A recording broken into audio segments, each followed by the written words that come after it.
Anu Valia, whose career has included First Wives Club, Aquafina's Nora from Queens, She-Hulk Attorney at Law. Her new project is Big Door Prize on Apple TV Plus. Just mentioning there, you've done so much really incredible television over the last few years, including Big Door Prize. So I guess, like, what was it about, this show and that really excited you and like kind of sparked your interest? Yeah, I mean, the show really comes from the mind of Dave Westreed. Like he is such an empathetic, smart, like the type of writing he does, he really believes he's an optimist at heart, to be honest, about life and about how people approach the problems in their life. And I think, when we met, we didn't know each other before the show. And when he told me what the show is about, and when I read the pilot, I was just like, oh my God, like this is also how, like, literally his worldview matches so much my worldview and what he's looking at in terms of human behavior and how people respond when they're basically told, like, you've been living your life a certain way, but your potential is something else. Like, how do you respond to that? Does it excite you? Does it interest you? Does it worry you that maybe you've been doing it all wrong? Like, that's such a hard thing to pinpoint, like, for a show idea. Like, the show is quite high concept, but just in terms of like what it's looking at is really intricate in terms of exploring human behavior. And I just was like, oh, this is what I this is what I'm interested in. So to be able to get the opportunity to sort of create the groundwork of what that show would be, and I think, the show gets so much better as it continues and the other directors come in and add to it, is it was really an honor. It's very exciting. And so, and it's, it was my first pilot. So I was like, hope we do a good job. So, like, I guess, like, no, that's great. I mean, from like doing a first pilot like that, like you said, like, I mean, like, where do you you're setting up how this show should look. So there's a lot of different, like, I was like, how did you like approach even like the Morpho machine itself? I was thinking, like, and how that's like obviously such a big, visual image, the whole season and the whole series, like establishing that and how that would look and even the lighting around that and all of that. Like, how did you kind of go into that? Yeah, I mean, like, there were two things going on. This is a story. There's a small town story. There's a character-based story that's going on a plot and character level of, like, how do these characters, every episode focuses on one specific character, so that visually, the show kind of changes based on trying to create a subjective experience of how one character moves through the world. But then you also want a consistency in tone and visual style. So there's like the small town story, and then there's the larger kind of mystery puzzle box. There's something else afoot going on. There's a larger mysterious, is it good or bad tone to it that we're also trying to establish. So that was kind of like, there's a second visual style element of like the sci-fi fantasy elements of the story that we wanted to thread. So that kind of weaved itself into the visual style, which is like when we were talking about the Morpho machine, mysterious elements to the show, we were looking at a lot of like Gregory Crewdson's photography. I remember me and Adam Silver, the DP, talked a lot about Gregory Crewdson and Todd Heido's photography, and just this trying to create an element of mystery and a nod to, like, there's a larger, what's the word? There's a larger, like, world here than just what's going on in the small town space. Because I think if the show just lived in like small town dynamics, you'd be like, okay, I think I understand what's going on, but you want to be like, oh no, there's someone's pulling the strings here, I think. And so that's sort of, there were basically two visual style elements. There was like mysterious sci-fi element, and then there was that's like one thing. And then the second thing was like every episode focuses on a different character. So then subjectively, there's like a visual style that changes when it's the first episode, which is Dusty, Chris O'Dowd's character's episode, the second, which is Cass, which is Gabrielle Dennis's character. So the show kind of continues to change stylistically throughout the first season.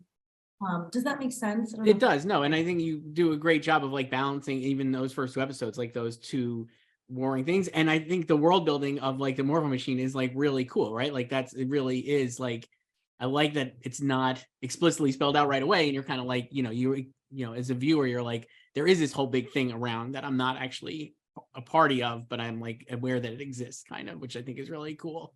Yes. And like, and you asked about the Morpho Machine, and like, that was the kind of early conversations between Dave, our showrunner, me, Adam, our DP, and Diane Letterman, our production designer, was like this color blue, which I think is why Gregory Crutzen was such a like reference for us. But this idea that like, okay, the Morpho Machine is blue, everything kind of related to the Morpho is blue.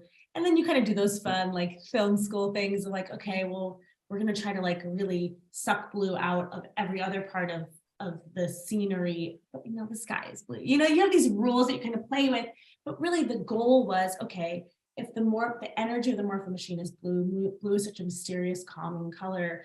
If that's kind of like, it's very simple, it's not super complicated, but it's like, you know, if that's kind of like the experience you're going to have when you're in the Morpho Machine, let's try to like suck that color out of everything else, which is kind of limiting, to be totally honest, because I love blue in the color palette, but we really tried to not have that in the costumes and the set design. Like our school set was entirely blue actually, and then we painted it God, it's been a while. I think it was like green and maroon. We you know, took all the blue out of those spaces so that when you do see it, it really feels like something.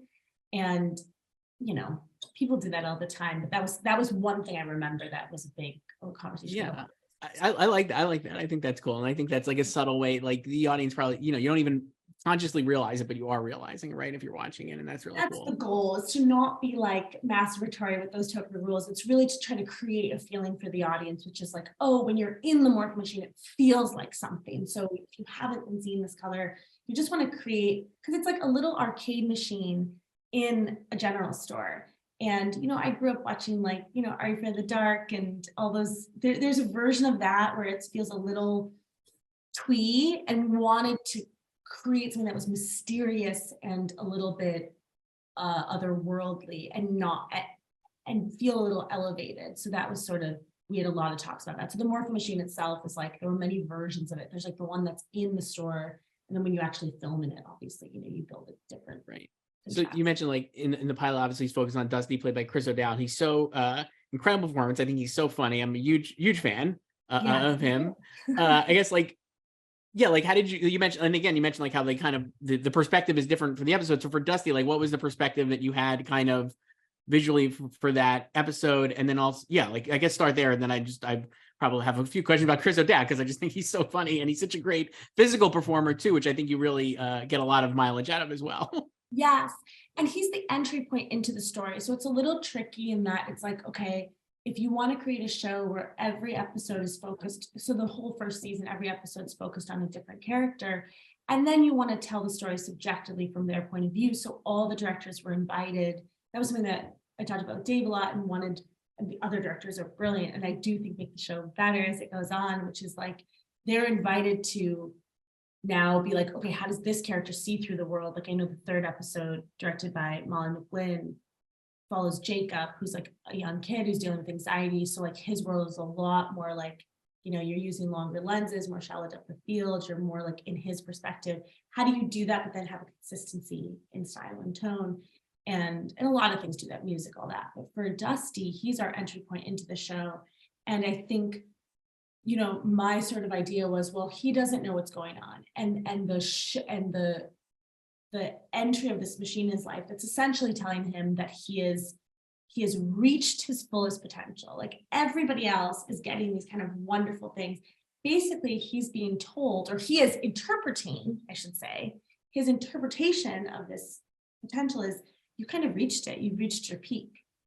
Like that springs sort of a crisis in him. And so I think he looks at this Morpho Machine with distrust, with mystery, and that, again, because that's his perspective, it also allowed us to create a more mysterious, I keep saying the same word over and over again, but this sort of, it allowed me and the team to really lean into like, oh, there's something afoot here. And we could do that with music, with the visual style and all that, even like the lenses we shot on and everything that we kind of, that could be our baseline. And then as each character comes in and has a different relationship to the Morphle machine, then you can kind of play with that. But yeah, I think like I was very interested in using Dusty's trepidation around the machine to sort of create a tone there, but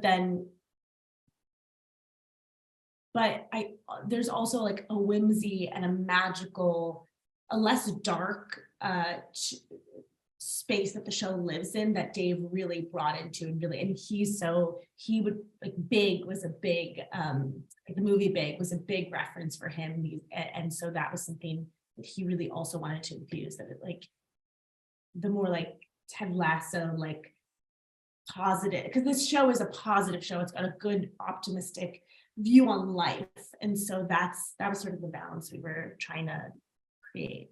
Yeah, no, it totally makes sense. I really wish we could talk about this more because I'm fascinated by the show and your work on it, but we do have to wrap up. Anu Valia, thank you so much for doing this. I appreciate it. Yeah.